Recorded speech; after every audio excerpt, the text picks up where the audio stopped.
Bia Kamal Kanwar Online TV. Okay, jan gwas mabana ling re wish ka Gambela Kanwar Zone kadul goren kontre wish Kanwar Zone kamanana chitok tin ten yalmdin mishidam and winnie mishidul gora shekatul chala nur nation zone ke re wish kama kui warada pan ke je ke tawal kel wacha te nyalm di long mishidam and winnie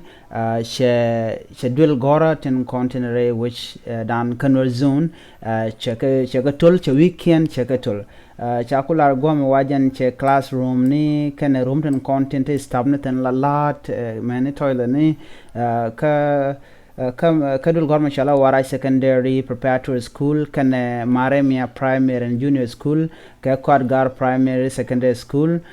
to teach our weekend chakalok tool na me jen ler dana chalat banaga kulu gujo to kan goda content chinyal che damtin ka goda ken shimgu kono mo gwasa me de yenen gwasa me eno che korkware che ka yot wini widul gore diene gu che ka yot mismar ken to joy ke kana korkware konten kan ne diala konto wonemi shikan mishir na me kirek mishir na me shikan laro to goro o de ka lok kala danan de jere ala ka jadi nen dul gwaza me kan dul gorti dien wide nen go wide che cha dak nial jen korkor manana cha nen ti penpin minyo kono gati ko ken gwasame dien gu gwasame janane korkor gadul gor kare dul gorka duno amene je nong tia ka biya ko nen kan dulati kan dul gor alat ka tamanti re we Kanwar Zone chagala ragwa duno kan korkware shikdong shikdong ba mane jen ken ba shikdong jen me chinyal ga shuwuk ko ngayen nyal ka jen gwas me gwat mai wuk ruel me la niel la ken dire longa la te ka tol dit kan tol dit to la ken wich la ken na ya la ken korkwara kon ke te mom la kan ka woj shang men chinyal che dul gore che widian dak shiga dul gorka shikan pa ko dul gorne shang ko ngai kono to ala dul gorka jen dine jen shemnen yana mata gare dul gorka re dul gorka gwasmo ka gudi yana gwi nyal tonga mi shi dul gorka cha kadak nyal che widian adin widian en tele widian kele cha jadak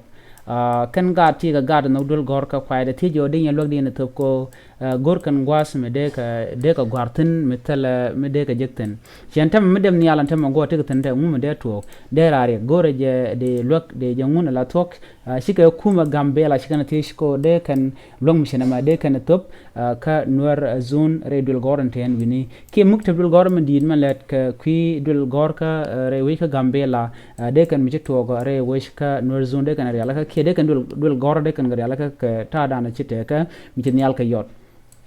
diena na kan kom ken rotena kan ten kon la dot ken cheka koy ken keten kon cha bere kon cha lat ka kor kon yal dien kor kwarish nen cheka dak o mi ben yal dong be ka gwada dana china chik gen che dong chigar dai dul gor ka tel mi cha lar te mi to fi gan tel mi tok lo telarek duno jeno che dul gor ka che jadang yal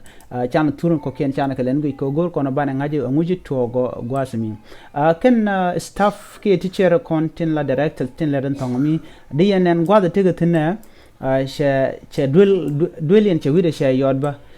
dienen na to kwak tege pin mugoro de jamar alkan gwazme ko de nas de kan chu gwargwa ka chin nial dien de beni che to go to dial ti la nyanga dul gor ka bongne kien men kom ne kien che ka de le lwen ko de ga malwak gwada danen changa jo to chire ko me to de ga lwak ka je na mo akel me de yana ngaj kan dul gor te ko kien bana gwit ajandul gor ga na mo shimugu yana mo che wide che yot kelo telemi shafal chane nan kujemi che wide yot ngoda ba te gadre dul gorkan en gwasam Kanwar Zone en me te ka dul gorre sha widien yot ne nyal quality no de log de jetish ka o de garden konti wini ka kidul gorka ken kwinyal dan de ben ko chinyal ga de loen ka jan role me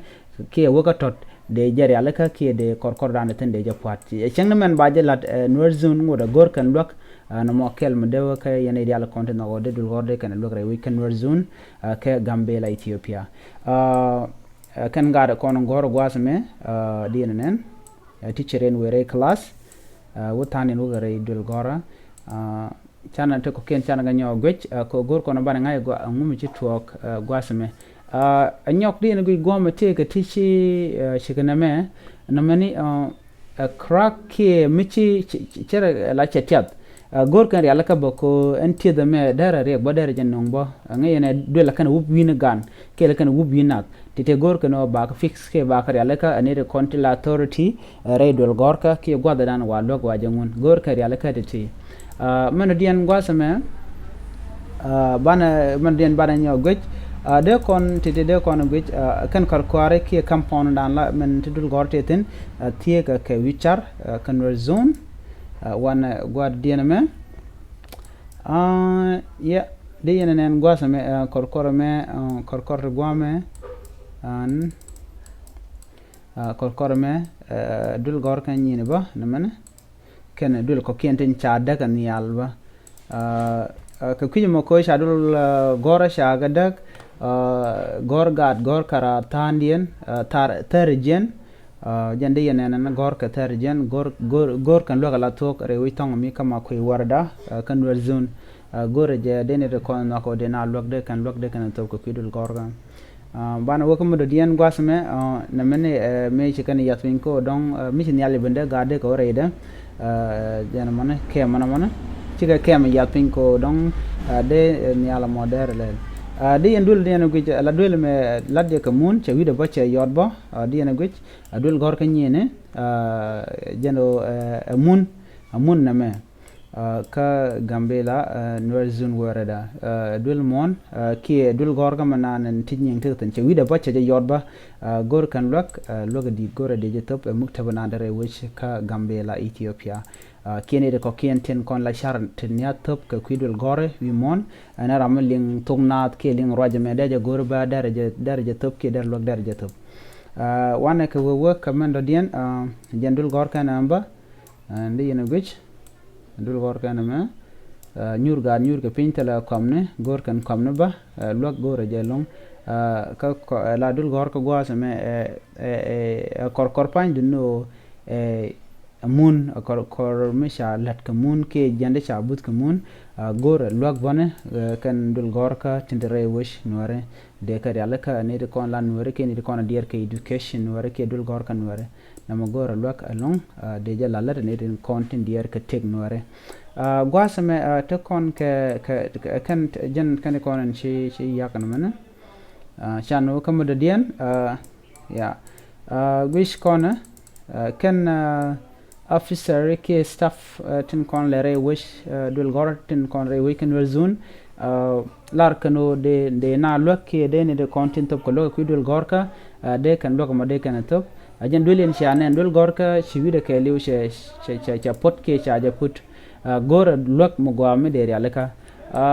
ajen tour men yamana men kon gu nyamandan me jiram jidigi jen channel gore bi nyoga ne ko ken nyok me jiram te ka authority ke ti ga long rewi ko gambela ka kwi long nat ka ken e jega lere men won bi gor be ja shuba kan e ko ken ko de log mo dar chubre wi kan nor zone kan e diala konti la log to ba gor je de log mo de je to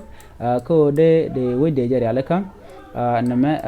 dormo go amede na wo ga janono ka jen gwas mi jiram te jidit gore subscribe ko gore bi je cherne oken bye bye